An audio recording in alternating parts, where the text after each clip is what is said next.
take your bed.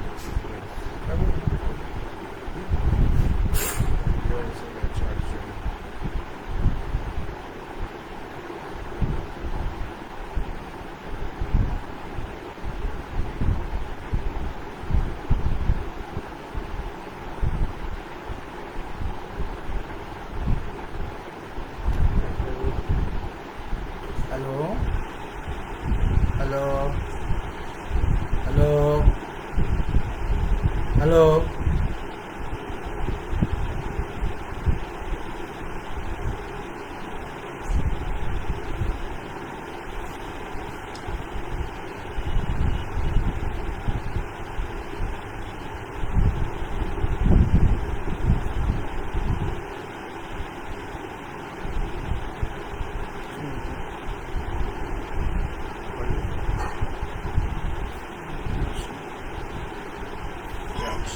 Hello, শোনা যাচ্ছে?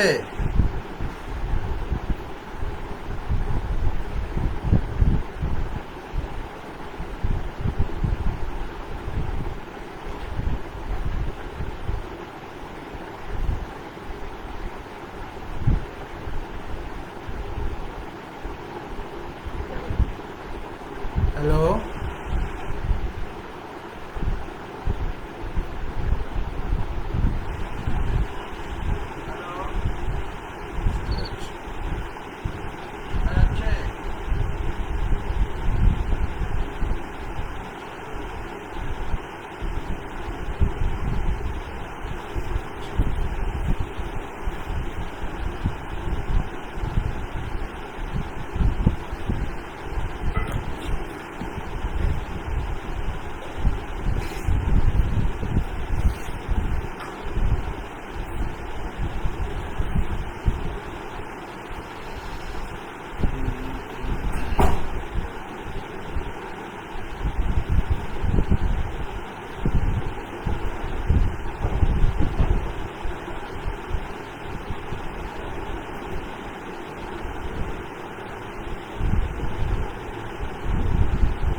শুভ সন্ধ্যা।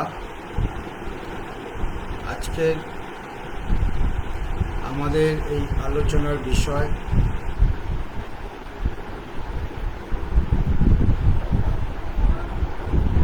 ফুসফুসের রোগ। ইংরাজিতে লাং ডিজিজ, আর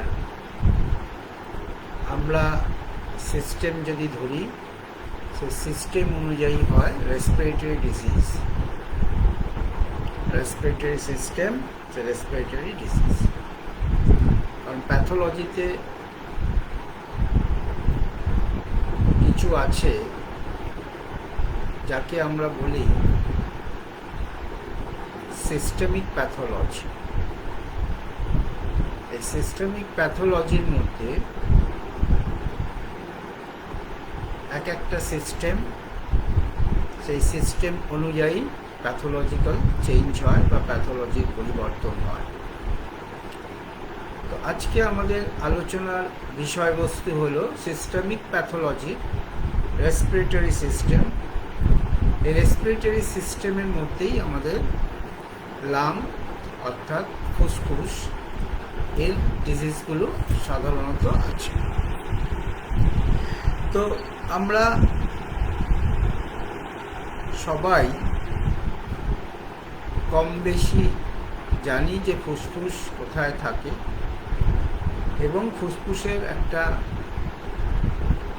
ওজন কত হয়। একটা নর্মাল প্রাপ্তবয়স্ক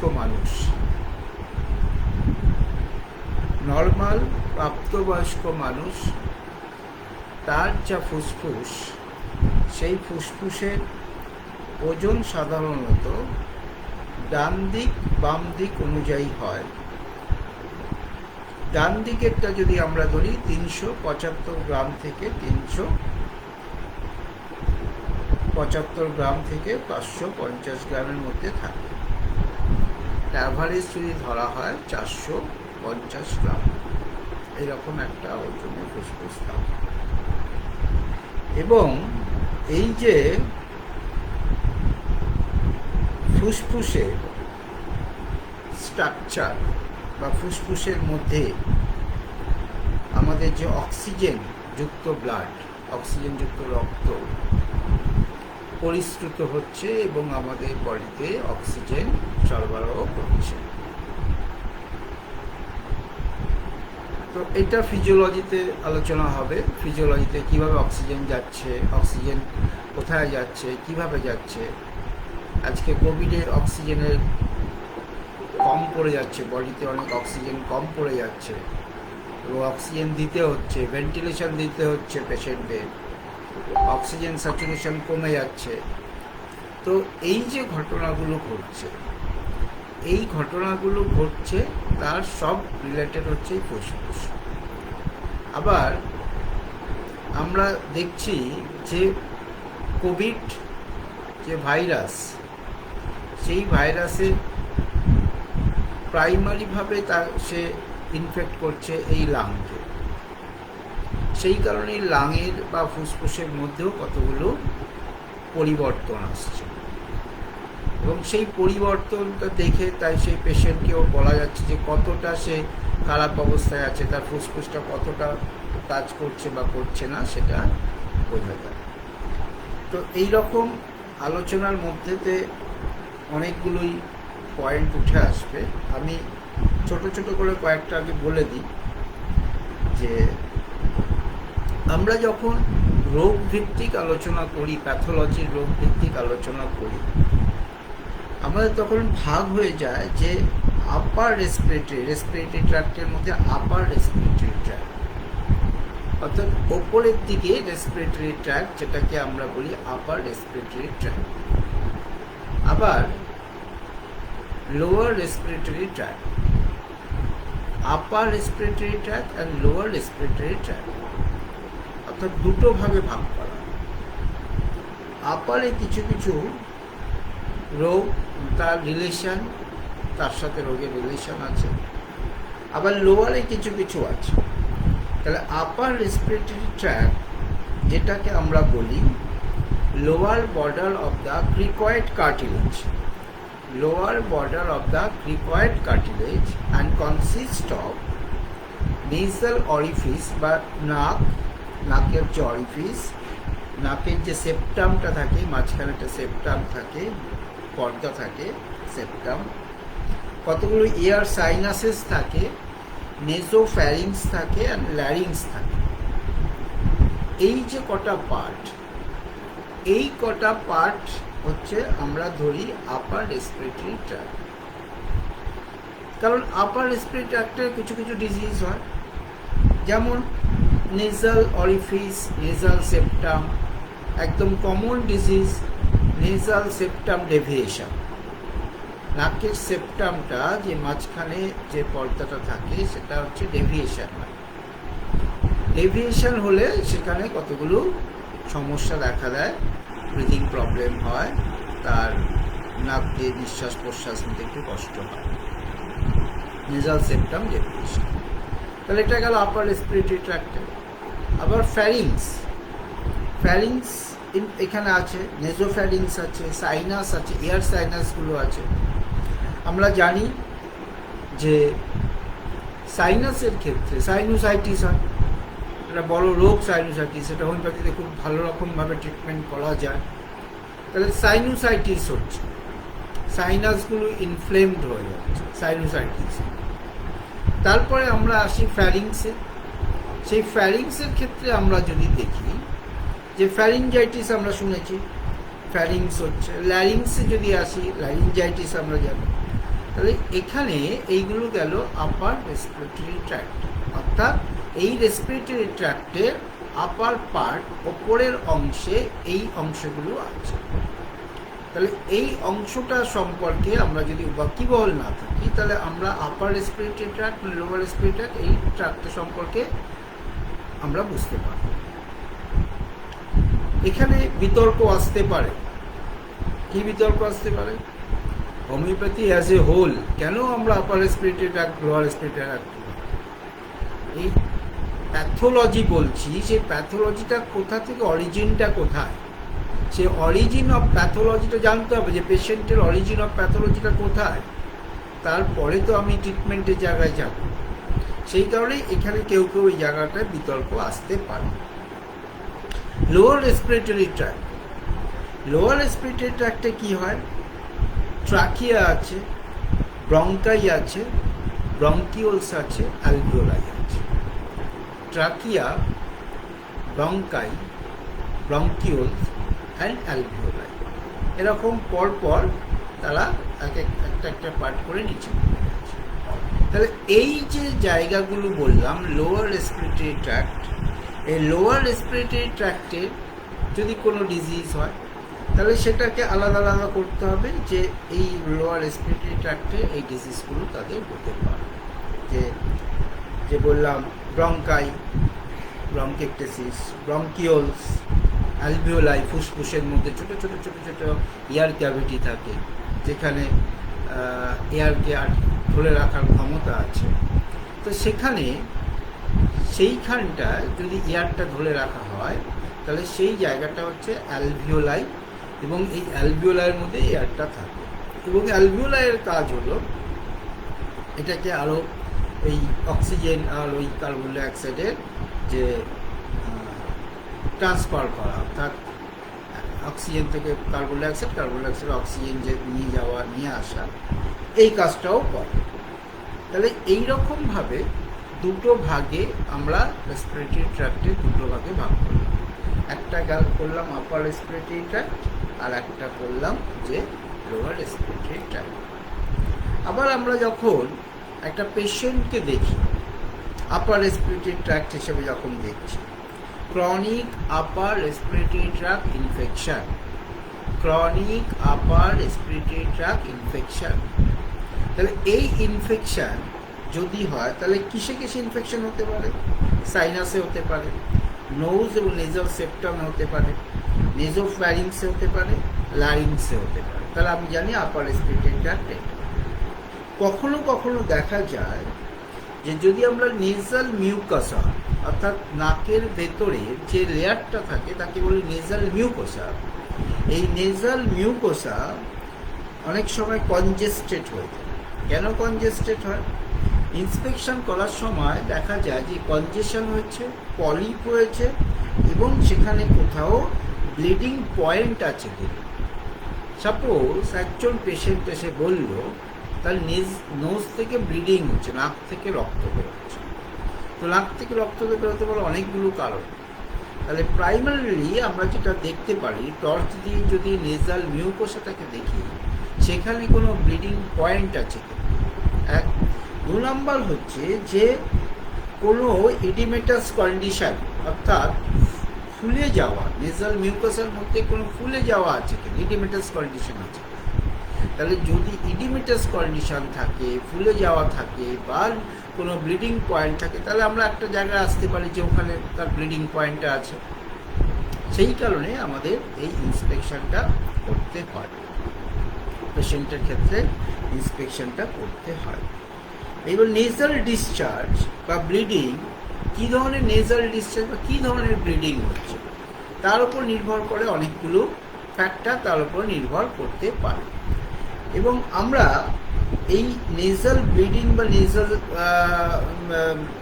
ব্লিডিং যেটা হচ্ছে, ব্লিডিংয়ের ক্যারেক্টার কীরকম এবং কী ধরনের কন্ডিশন হতে পারে এটা যেমন দেখি, এবং এর সাথে আমরা ফিজিওলজিক্যালি অনেক সময় দেখি যে কতগুলো কন্ডিশনের জন্য হয়তো হতে পারে। তারপর ভিকারিয়াস মেনস্ট্রুয়েশন হচ্ছে, চেঞ্জেস অফ ক্লাইমেট হচ্ছে, এক্সট্রিম হট হচ্ছে, এগুলো ম্যাটেরিয়া বইতেও লেখা আছে। এক্সট্রিম হটের জন্য সেখানে ব্লিডিং হচ্ছে, ফিজিওলজিক্যাল ফ্যাক্টর। কিছু প্যাথোলজিক্যাল ফ্যাক্টর যেটা নিয়ে আমরা আলোচনা করব সেটা হচ্ছে acute rhinitis, ulcerative condition develop করবে। অ্যাকিউট রাইনাইটিস হলো পলিপ অফ দ্য নোজ, নাকের মধ্যে অনেক সময় নেজাল পলিপ হয়, পলিপ অফ দ্য নোজ। আবার কিছু কিছু ক্ষেত্রে ফরেন বডি ঢুকে গেল, বাইরে থেকে কিছু একটা ঢুকে গেল, ফরেন বডি ঢুকে গেল, নেজাল মিউকোসার মধ্যে ফরেন বডি ঢুকে গেল। আবার এই যে হেড ইনজুরি বা লোকাল ট্রমা, হেড ইনজুরি হলো বা লোকাল ট্রমা হলো, নিওপ্লাসিয়া হলো, নতুন গ্রোথ হলো, নিওপ্লাসিয়া হলো, তাহলে এই ফ্যাক্টরগুলো থেকে তার নেজাল ব্লিডিং হওয়ার সম্ভাবনা থাকতে পারে।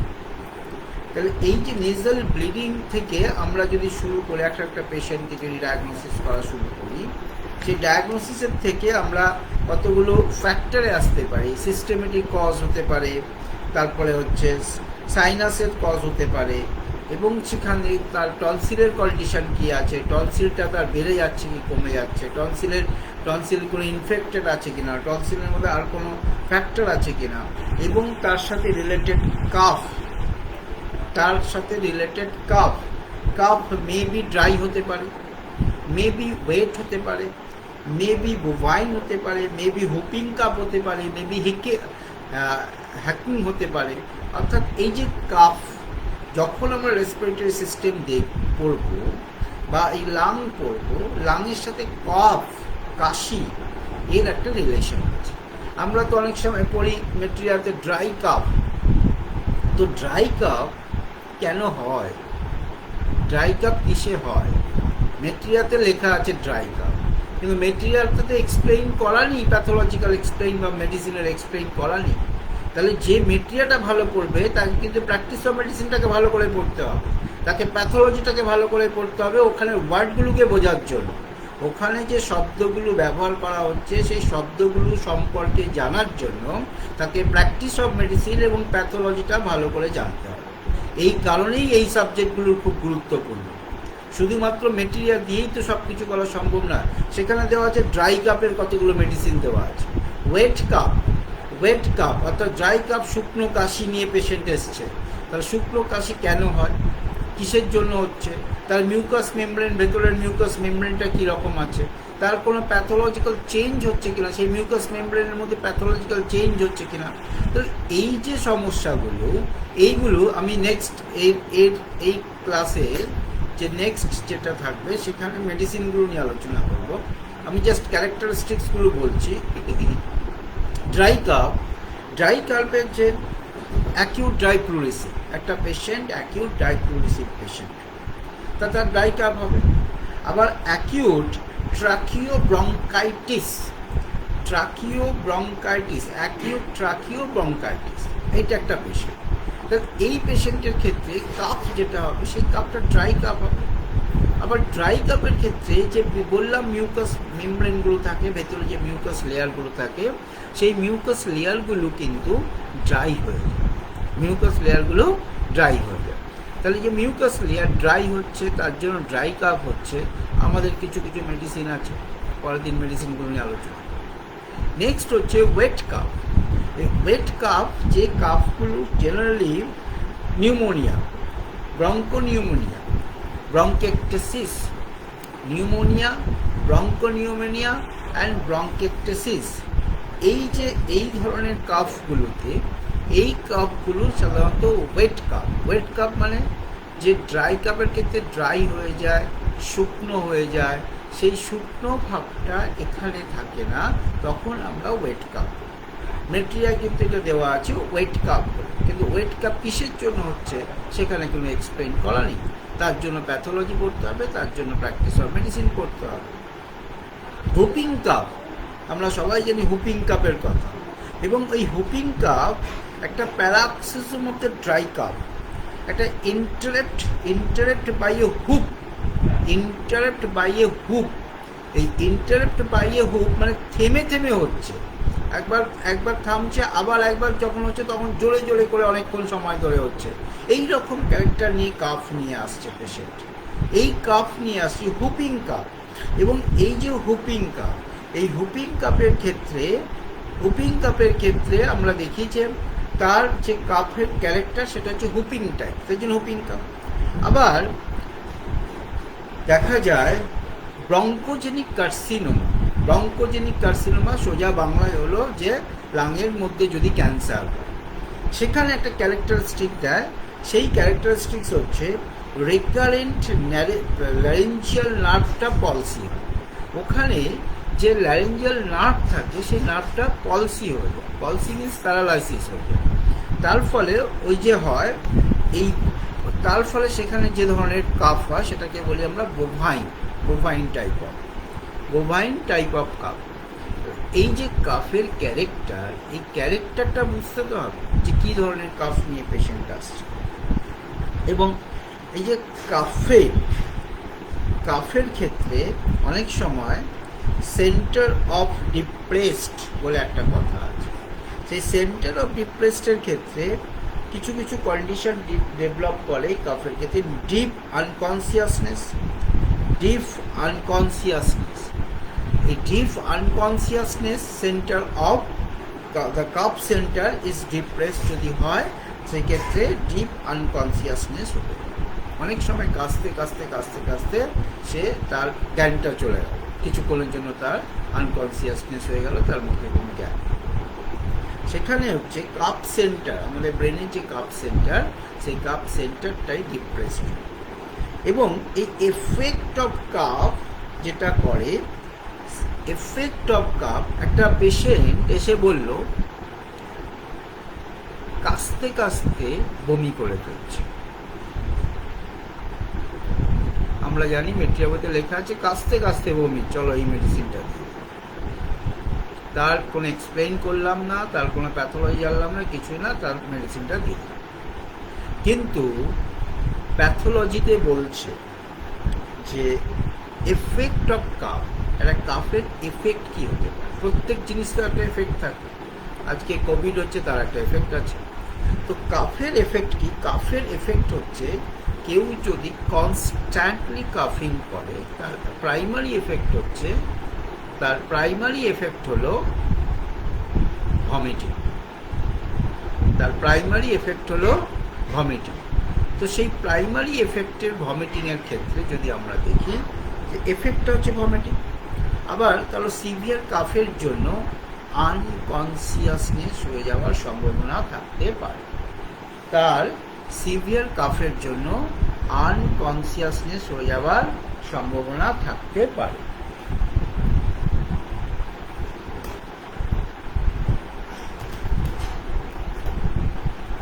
এই চার্জারটা দিয়ে দে তো।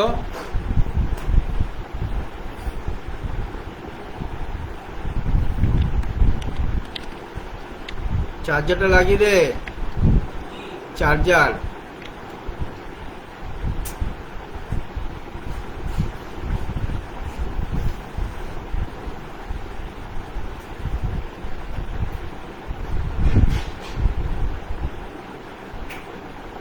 এদিকে না দিকে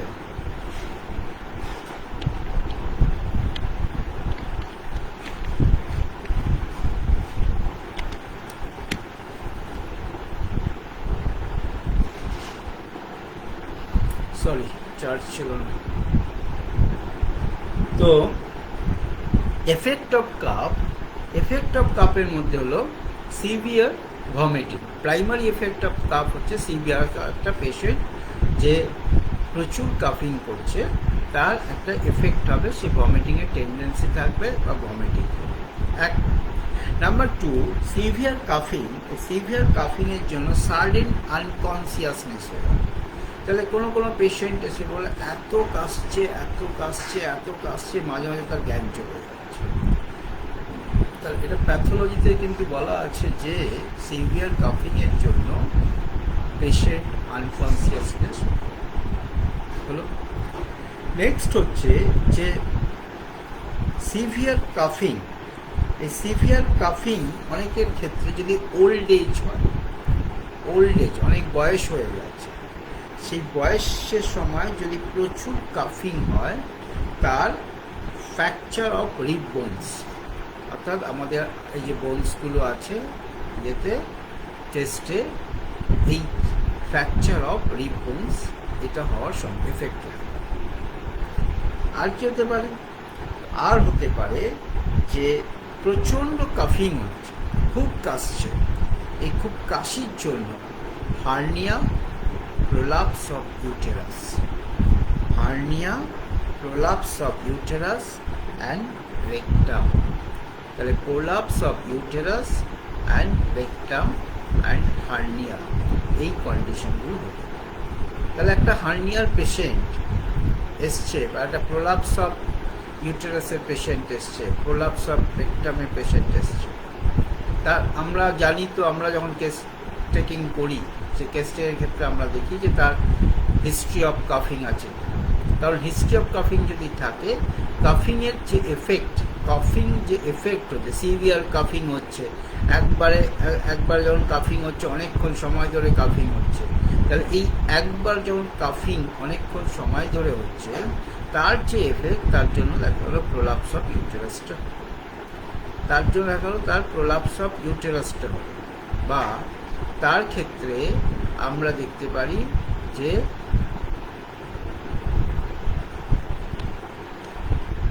অ্যানাল প্রোলাপস যেটা হতে পারে, অথবা হার্নিয়া তার ক্ষেত্রে হলো।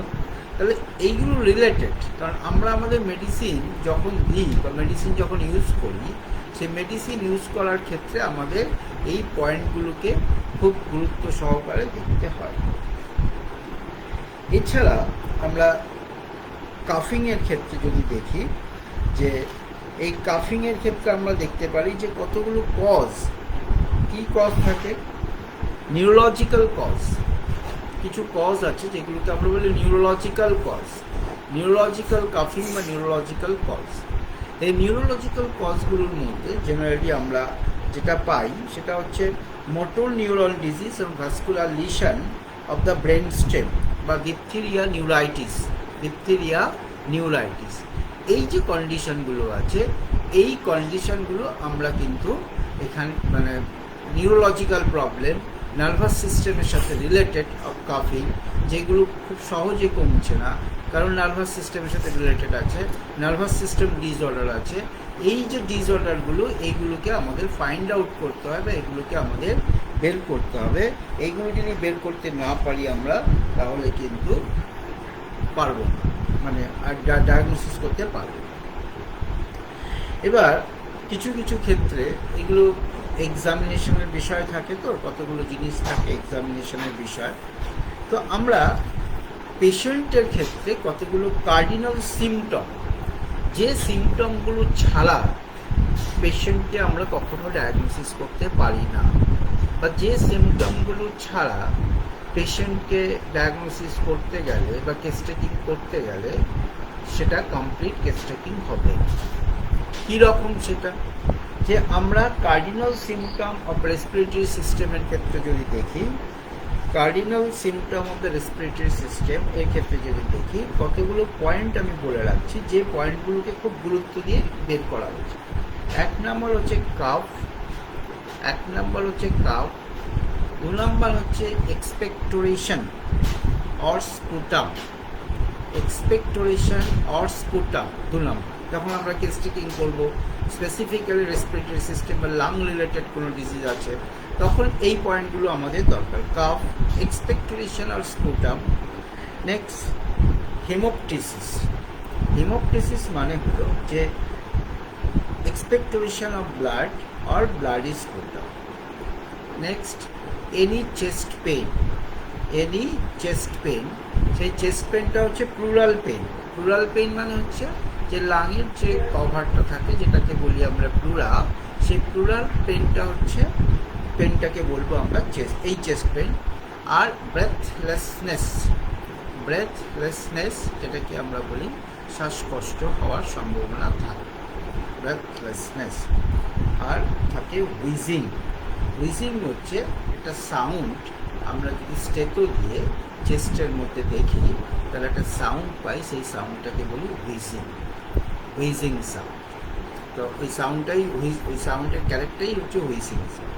তাহলে এই বেসিক ক্রাইটেরিয়াগুলো একটা লাং ডিজিজের ক্ষেত্রে বা ফুসফুসের রোগের ক্ষেত্রে এই বেসিক পয়েন্টগুলোকে দিয়ে আমরা প্রাইমারি ডায়াগনোসিস করতে পারব।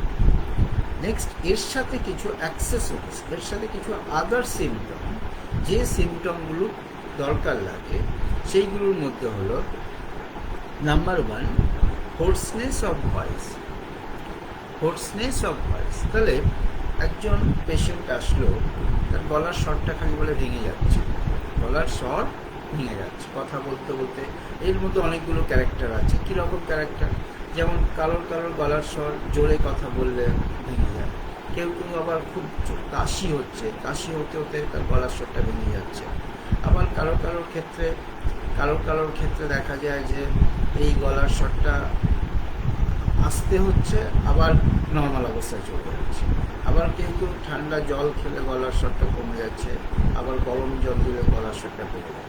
এখানে এই কতগুলো ক্যারেক্টার, কত রকমের ক্যারেক্টার, এই কত রকমের ক্যারেক্টারটা কিন্তু প্যাথোলজি থেকেই তৈরি হচ্ছে।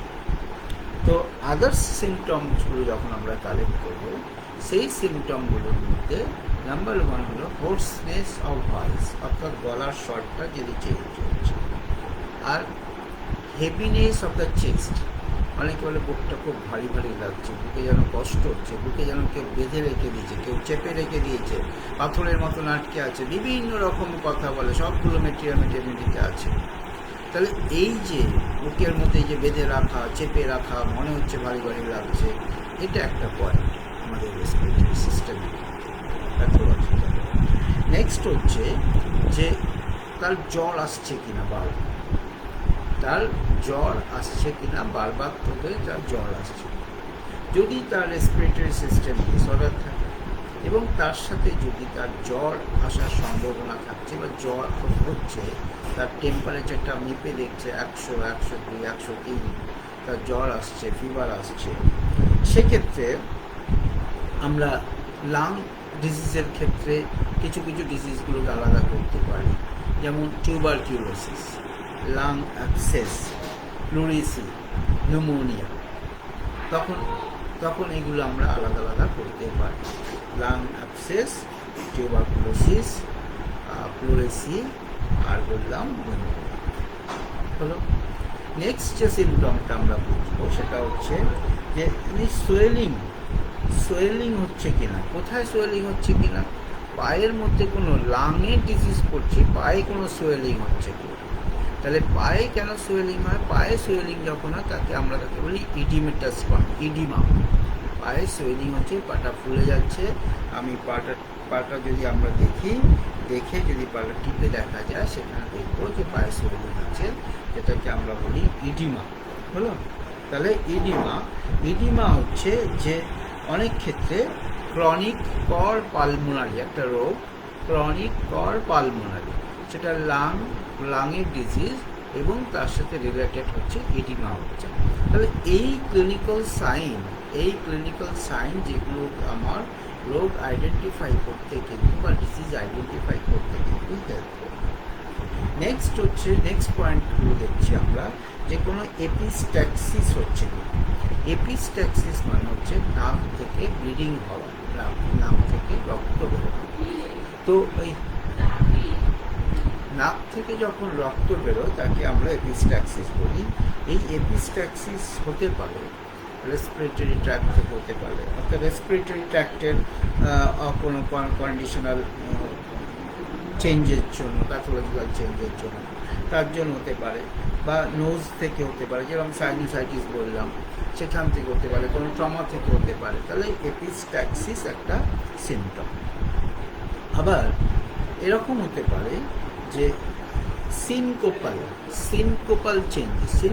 চেঞ্জেস মানে হলো যে পেশেন্ট ওই বললাম আনকনসিয়াসনেস হয়ে গেল, 2 মিনিট 3 মিনিট কাশতে 2-3 মিনিট তার কোনো সেন্স নেই, সিনকোপাল অ্যাটাক হচ্ছে। আবার হচ্ছে জেনারেল কিছু সিমটম। তাহলে এই কার্ডিনাল সিমটম করলাম, এই প্রথম পয়েন্টগুলো, যে পয়েন্টগুলো অবশ্যই থাকা দরকার। তারপরে বললাম যে আদার্স সিমটম, যেটা আদার্স এর সাথে রিলেটেড সিমটম, এটা থাকতে পারে। সেকেন্ড হচ্ছে জেনারেল সিমটম, যেটা পেশেন্ট অ্যাজ এ হোল, এই যে আমি যেটা বলতে যাচ্ছিলাম কেন আমরা প্যাথোলজি করি, প্যাথোলজিতেও কিন্তু বলছে as a whole of a patient, particular নয়। কারণ আমরা সিস্টেমিক প্যাথোলজি করছি, সেটা লাং করছি, ফুসফুস করছি। ফুসফুস যেহেতু আমাদের বডির সমস্ত অক্সিজেন এবং কার্বন ডাইঅক্সাইড পরিবহন করে আমাদের বডিটাকে ব্যালেন্স করে রেখেছে অক্সিজেন কার্বন ডাইঅক্সাইডে, তাহলে সেটা কিন্তু অ্যাজ এ হোল কোনো পার্টিকুলার নয়। সেটা এই জায়গাটা বোঝাটাই আমাদের ক্ষেত্রে। তো এখানে কিছু জেনারেল সিমটম তৈরি হয়, যে জেনারেল সিমটমগুলো দিয়ে আমরা আইডেন্টিফাই করতে পারবো। সেই জেনারেল সিমটমগুলো সাধারণত অ্যাজ এ হোল হবে। কীরকম? যে তার লাংয়ের ডিজিজ হচ্ছে, ফুসফুসের ডিজিজ হচ্ছে, তার লস অফ অ্যাপেটাইট, খিদে পাবে না, খিদে পাবে না। আর কি হতে পারে? আর হতে পারে তার যখনই লস অফ অ্যাপেটাইট, খিদে পাচ্ছে না, সঙ্গে সঙ্গে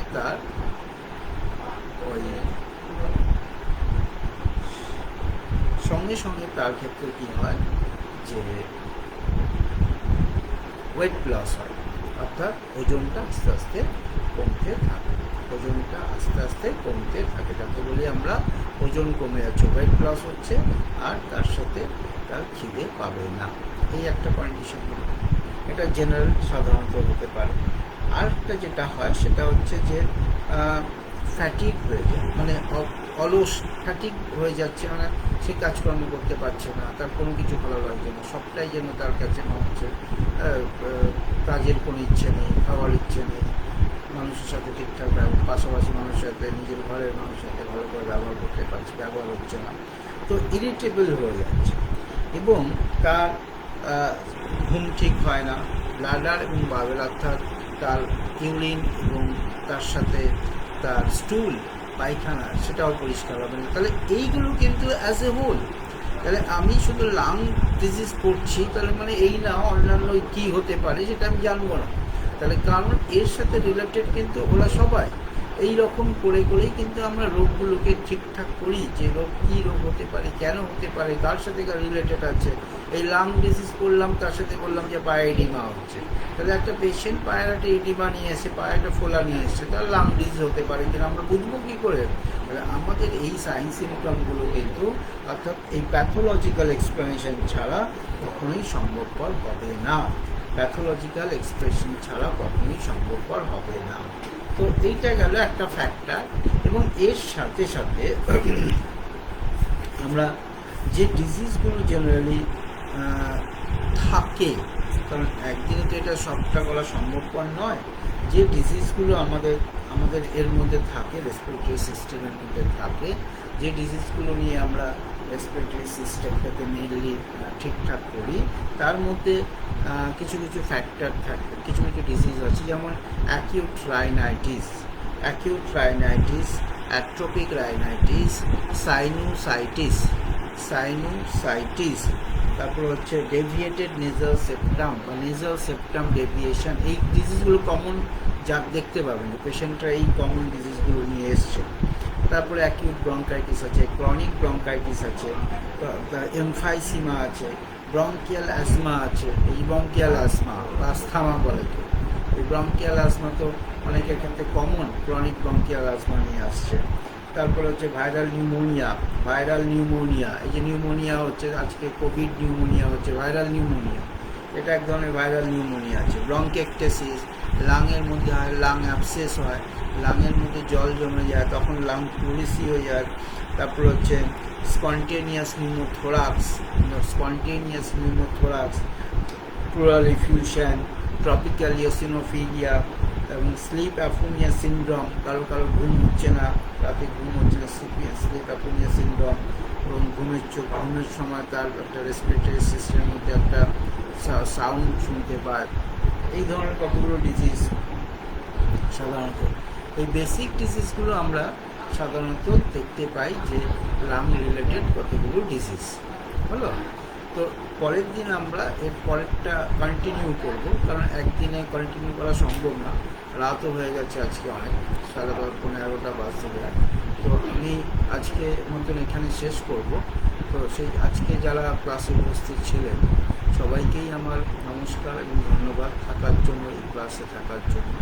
পরবর্তী যে ক্লাসে হবে সেখানে আবার কন্টিনিউশন হবে এই লাং ডিজিজ এবং তার রিলেটেড যে medicine, how to apply the medicine of the lung diseases, সেটা নিয়ে আমরা আলোচনা করব। এবং প্রত্যেকটা ডিজিজ একটা একটা করে আলোচনা করতে হলে সুবিধা হবে, সেটা করার সময় হয়তো হবে না। সেই কারণে কিছু ডিজিজ তার সাথে রিলেটেড যে মেডিসিনগুলো আছে, সেই মেডিসিনগুলো কীভাবে কাজ করে সেইগুলো নিয়ে আমরা আলোচনা করব পেশেন্ট ওয়াইজ।